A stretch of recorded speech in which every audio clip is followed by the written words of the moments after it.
दोस्तों नमस्कार। आज की जो डीएनएम चर्चा है इसमें हम एक बार फिर बिहार पर बात करेंगे। वैसे तो आज से देश के 12 राज्यों में एसआईआर की प्रक्रिया शुरू हो गई है। इनमें से एक उत्तर प्रदेश भी है, तमिलनाडु है, पश्चिम बंगाल है। पश्चिम बंगाल में जो ममता बनर्जी हैं उन्होंने इसके खिलाफ आज एक मोर्चा निकाला है। तमिलनाडु सरकार एसआईआर के खिलाफ सुप्रीम कोर्ट गई है। लेकिन आज हम इस एसआईआर पर न चर्चा करके आज हम चर्चा करने जा रहे हैं बिहार में जो कुछ हो रहा है। बिहार में आज चुनाव प्रचार शाम 5 बजे थम जाएगा। लेकिन चुनाव प्रचार थमने से पहले बिहार में एक बड़ा कांड हो गया है। अब आप पूछेंगे बिहार में क्या कांड हो गया भाई? बिहार में मोकामा में एक हत्या हुई थी दुलार चंद यादव की। उसके बाद जो अनंत सिंह और छोटे सरकार हैं वो गिरफ्तार कर लिए जाते हैं। सहमति के आधार पर उनसे कहा जाता है कि आप सरेंडर कर जाइए, गिरफ्तारी दे दीजिए। एसएसपी साहब अनुरोध करते हैं, रिक्वेस्ट करते हैं और वो गिरफ्तार हो जाते हैं। और उनकी गिरफ्तारी के बाद जो मोकामा का कैंपेन है उसको संभाल लेते हैं केंद्रीय मंत्री ललन सिंह। ललन सिंह का कल यानी आज 4 तारीख है, 3 तारीख को मोकामा में उनके साथ सम्राट चौधरी भी थे। दोनों एक कार्यक्रम कर रहे थे, मतलब जिसे कहते हैं रोड शो। आजकल रोड शो का बड़ा चलन हो गया है इलेक्शन में कि हाथ हिला दो हीरो हीरोइन की तरह और लोग उसकी तरफ आकर्षित हो जाएंगे। मतलब नेता ही हीरो हीरोइन हो गए हैं। तो मोदी जी भी इस रोड शो कर रहे हैं, आज योगी जी भी कर रहे हैं। वहां पर मोदी जी ने 2 दिन पहले किया था। तो वहां पर हो क्या गया है कि ललन सिंह साहब, ये जो कार्यक्रम होता है रोड शो का, इस कार्यक्रम की समाप्ति के बाद कुछ लोगों की एक पब्लिक मीटिंग कर रहे होते हैं, जो नुक्कड़ सभा टाइप होती है, छोटी सी मीटिंग कर रहे होते हैं। और ललन सिंह उस मीटिंग में कहते हैं कि जितने भी अपने विरोधी हैं उनको वोट मत डालने दो। जो भी हमारा विरोध कर रहा है उसको रोको, उसको वोट ना डालने दो। और ललन सिंह का ये जो जब ये कहते हैं तो उनका जो वीडियो होता है वो रिकॉर्ड कर लिया जाता है। स्वाभाविक सी बात है, आजकल जहां कहीं भी कुछ होता है हर व्यक्ति के हाथ में मोबाइल है, वीडियो रिकॉर्ड हो गया। वीडियो जब रिकॉर्ड हो गया तो वीडियो स्वाभाविक सी बात है, जिसने रिकॉर्ड किया वो सोशल मीडिया पर डालेगा। उसने सोशल मीडिया पर डाल करके तहलका मचा दिया और एक बड़ा कांड कर दिया। और अब उसके बाद आरजेडी ने भी उसे शेयर किया, हमने भी उसे शेयर किया। आप सोचिए, जिस बिहार में मंगल राज ये लोग लाने वाले हैं, 20 साल से मंगल राज चल रहा है और ये मंगल राज लाने का दावा कर रहे हैं जंगल राज से हट करके, उन लोगों की ये हालत है कि ये कह रहे हैं कि वोट ना डालने दो गरीबों को, विरोधी पार्टी के लोगों को वोट ना डालने दो। मतलब साफ है कि ये चुनाव को, वोट को चोरी करना चाहते हैं, बल्कि इसे डकैती कहा जाए तो बात गलत नहीं होगी। तो ये जब वीडियो है, पहले मैं वीडियो दिखा देता हूं, फिर हमारे साथी हैं अवनीश, यम विद्यार्थी लिखते हैं वो उनसे हम बात, कुछ चीज उन्होंने हाइड कर रखी है, मैं उसे खोलना भी नहीं चाहता हूं। तो नहीं, कोई हाइड नहीं की है, सबको पता है। तो कोई हाइड वैसे नहीं है। वैसे आज वो ट्रेवल पर हैं और जो हमारे वरिष्ठ साथी हैं रामदत्त त्रिपाठी जी, वो भी आज ट्रेवल पर हैं, वो कहीं बाहर जा रहे हैं। तो इस वजह से हम 2 साथी बैठे हुए हैं इस मुद्दे पर चर्चा करने के लिए। बहुत गंभीर मुद्दा है। अगर देश में वोट नहीं डालने दिया जाएगा और एक केंद्रीय मंत्री इस तरीके की बात करेगा तो आप समझ सकते हैं कि हालात क्या हो सकते हैं। सबसे पहले आप ललन सिंह का यह बयान सुनिए, फिर हम अवनीश विद्यार्थी से हम बात करेंगे। एकाध नेता हाथी तो चुनाव के दिन उनका घर से निकले मत ही हो, उनका घरे में काट कर दीजिए। आप बहुत अगर हाथ जोड़ो तो कहियो कि तू चला हमनी के साथ अपन वोट गिरावा और आके घर में जिंदाबाद।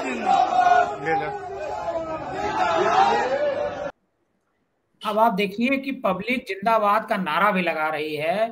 जब वो ये कह रहे हैं कि नेता को घर से वोट निकलने दें दो, वोटर को भी रोक लो, अगर वो तैयार होता है कि हमको वोट देगा तब उसे साथ में लेकर के जाइए।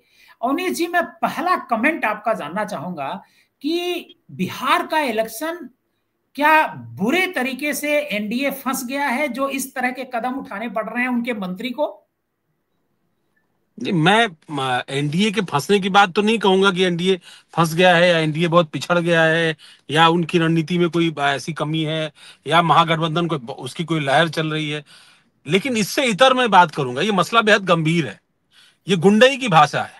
ये उस जंगल राज की है, उस जंगल राज से पहले की बात है, जिस बात को लेकर के लगातार प्रधानमंत्री, केंद्रीय गृह मंत्री नीतीश कुमार, ये तमाम सारे लोग आरजेडी पर तोहमत करते थे, या लालू प्रसाद यादव और नीतीश कुमार पुराने बिहार के शासन सत्ता पर जो है चोट करते थे। लालू प्रसाद और नीतीश कुमार की पूरी राजनीति इसी सामंतवाद के खिलाफ है। उनका जो सोशलिस्ट का पूरा मूवमेंट है वो इसी तरीके के सामंतवादी नेताओं या उनके जो पुरोधा रहे हैं उनके खिलाफ है। और ललन सिंह किस भाषा में बात कर रहे हैं, उनको समझ में ही नहीं आ रहा है कि वो जनप्रतिनिधि हैं। वो खुद को अनंत सिंह समझ बैठे हैं। वो कहते कहते कि अनंत सिंह की जगह मैं आ गया हूं, वो मुकामा में खुद को अनंत सिंह समझ बैठे हैं। बाहुबली, अपराधी, इस तरह का नेता खुद को समझ बैठे हैं। और सबने देखा है ललन सिंह की भाषा को। ललन सिंह जब नीतीश कुमार के साथ महागठबंधन के साथ अभी कुछ महीनों पहले थे, जब इंडिया गठबंधन बना रहे थे, तब उनकी भाषा सुन लीजिए आप, संसद से लेकर के पटना तक वो किस भाषा में अमित शाह और नरेंद्र मोदी को संबोधित करते थे। लेकिन जैसे ही सरकार बदली, एक डील हो गई और पहले वो राष्ट्रीय अध्यक्ष पद से हटे तो बड़े दुखी थे, लेकिन अब वो डील किस तरीके से हुई, और उन्होंने ही डील कराई आरजेडी के साथ, उन्होंने ही सारी तैयारी की और वही चले गए एनडीए के साथ। और जिस तरह की भाषा का उन्होंने यहाँ इस्तेमाल किया है, मैं तो कहूंगा चुनाव आयोग कुंभकर्ण की नींद दरअसल सो रहा था। जब तक हम लोग सोशल मीडिया पर वो झुंझुना नहीं बजाते, जैसे आपने वो रामायण में तस्वीर देखी होगी, कुंभकर्ण को जगाने के लिए नगाड़े बजते थे, पकवान जो है वो उनको उनकी खुशबू स्वाद जो है वो सुंघाया जाता था ताकि वो जग खड़े हों, ताकि वो बाहर निकले, उठ करके अपने भाई के लिए लड़े। चुनाव आयोग को जगाना पड़ रहा है। चुनाव आयोग वीडियो के वायरल होने के 24, 26, 40 घंटे बाद, 30 घंटे बाद जाकर के प्रतिक्रिया दे रहा है। और अब कहा जा रहा है कि भाई उसकी जांच करा रहे हैं। अब वो कहा गया कि जांच में वीडियो में प्रथम दृष्टया वो उनको दोषी पाया गया, इसलिए एफआईआर दर्ज करा रहे हैं। लेकिन आप सोचिए ना, मतलब कितनी गंभीर बात है। ये बात कोई नेता का है, किसी दल का नेता हो, और केंद्रीय मंत्री, सांसद उस इलाके का, वो अगर इस भाषा में बात करता है कि दूसरे लोगों को जो आपके खिलाफ वोट डाल रहे हैं उनको घर से बाहर मत निकलने दो। ये तो उस बिहार की बात कर रहे हैं जिस बिहार की आलोचना करते रहे लोग कि सामंतियों ने वहां पर पिछड़ी जाति के जो उपेक्षित लोग थे उनका किस तरीके से शोषण किया, उनको सत्ता से बाहर रखने के लिए, सत्ता की दौड़ से बाहर रखने के लिए क्या कुछ किया। और इसी बात का क्रेडिट लालू और नीतीश को मिलता था कि उन्होंने पिछड़े, दबे, कुचले, अल्पसंख्यक, इस तरह के लोग जिनको बांध करके रखा जाता था वोटर्स के रूप में, या लाइन लगवा करके उनसे वोटिंग अपने फेवर में कराई जाती थी, पैसे से खरीद लिया जाता था, ऐसे वोटर्स को उन्होंने मतदाता बनाया, मतदाता से आगे ले आकर के उनको सांसद, विधायक बनाया, मंत्री बनाया। वो भूमिका लेकर के हुआ है। और ऐसे बिहार में अगर आप इस तरह से बात करते हैं कि आप किसी को पर्टिकुलर को निकलने मत दीजिए, यहां तो मुझे लगता है गिरफ्तारी होनी चाहिए थी ललन सिंह की। इस तरह का कोई भी नेता किसी पार्टी में बोले, ये तो अक्षम्य है। आप अंदर क्या करते हैं वो एक अलग बात है, लेकिन आप सार्वजनिक तौर पर ये बोल रहे हैं कि भाई उसको पकड़ लीजिए। मुझे तो लगा था कि शायद, जब मैं वीडियो पहली बार सुना तो मुझे लगा कि शायद ये वीडियो डॉक्टर्ड है, मे बी कि इसमें किसी एआई का इस्तेमाल किया गया हो, क्योंकि केंद्रीय मंत्री को और ललन सिंह को बहुत लंबे समय से हम लोग देख रहे हैं। ये उम्मीद नहीं थी कि वो इस तरह की भाषा का प्रयोग जो है वो इस कॉन्टेक्स्ट में कर देंगे, वोट लेने के लिए कर देंगे, और इस तरीके से लोगों को सुझाव देंगे कि वो इस तरीके से करें। आप एक और मोकामा की घटना पैदा करना चाहते हैं वहां, इसी तरीके से जो कहासुनी में वहां हिंसा हुई है, आप उस कहासुनी के दौर में, उस गर्म मोकामा के माहौल में पानी डालने की जगह, उसको ठंडक पहुंचाने की जगह वहां आग भड़का रहे हैं ताकि आसपास की 2-4 सीटों पर माहौल बन जाए। कल को आपकी सरकार आए, हो सकता है नीतीश कुमार सीएम न बने तो आप डिप्टी सीएम बन जाएं, या आप किसी और भूमिका में आ जाएं।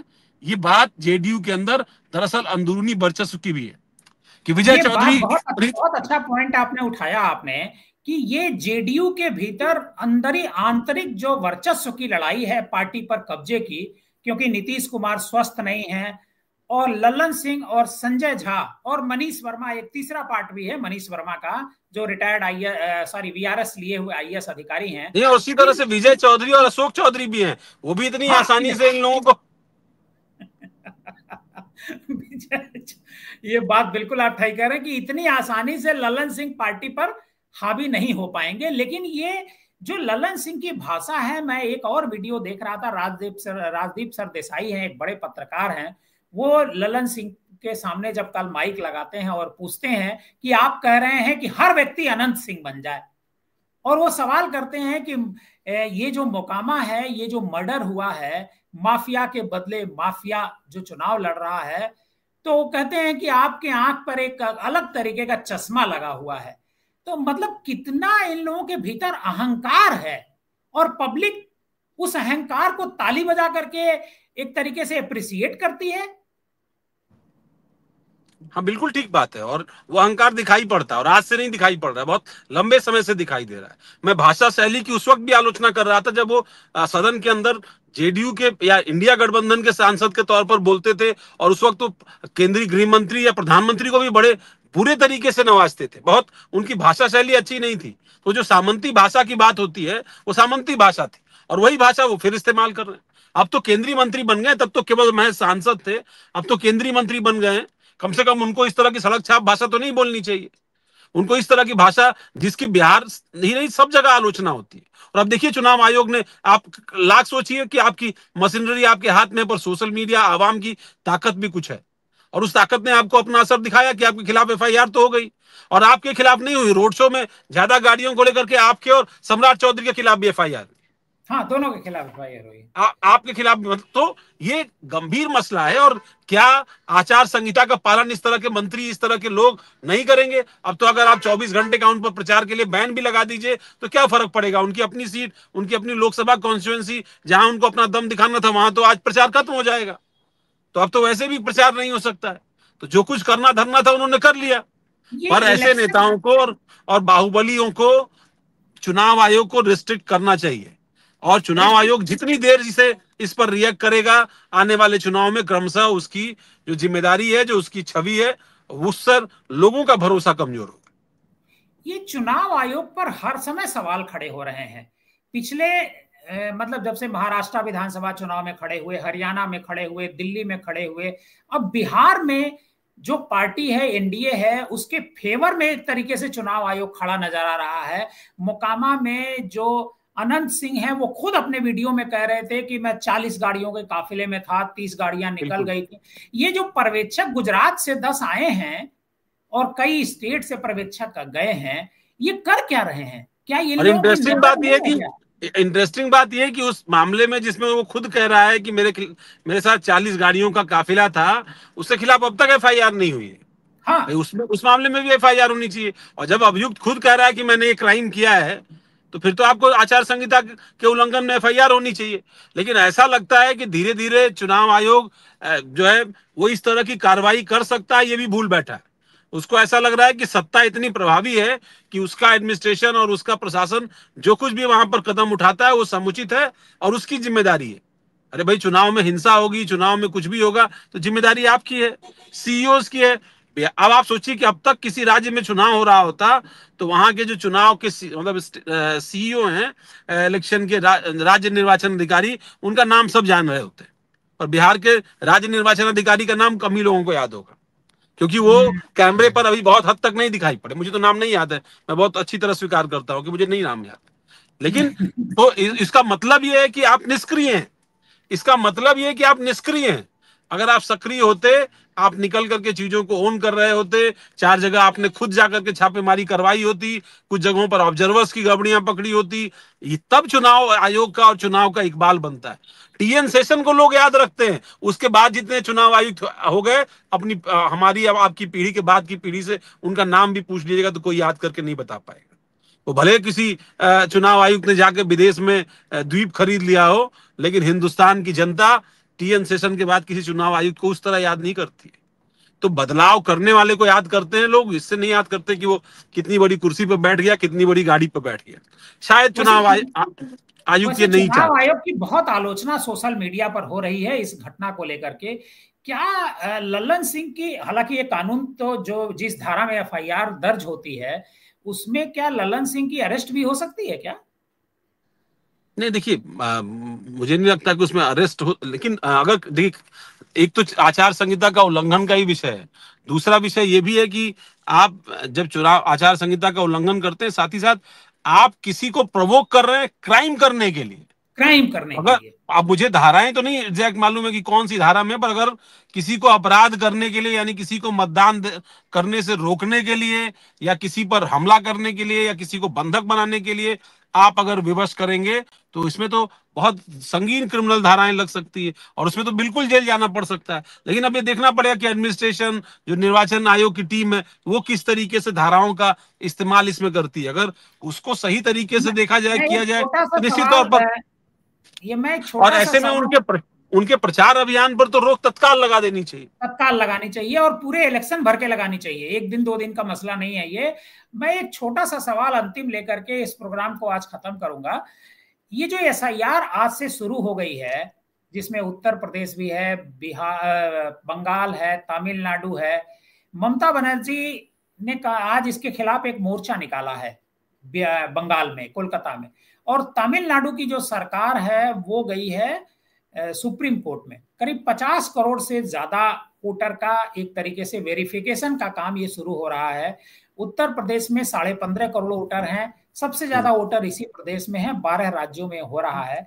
एसआईआर का जो फॉर्म आज भरा जा रहा है, ममता बनर्जी विरोध कर रही हैं, तमिलनाडु में विरोध हो रहा है, ये हो क्यों रहा है? बिहार में भी हो रहा था, उत्तर प्रदेश में हो सकता होना अभी बाकी है।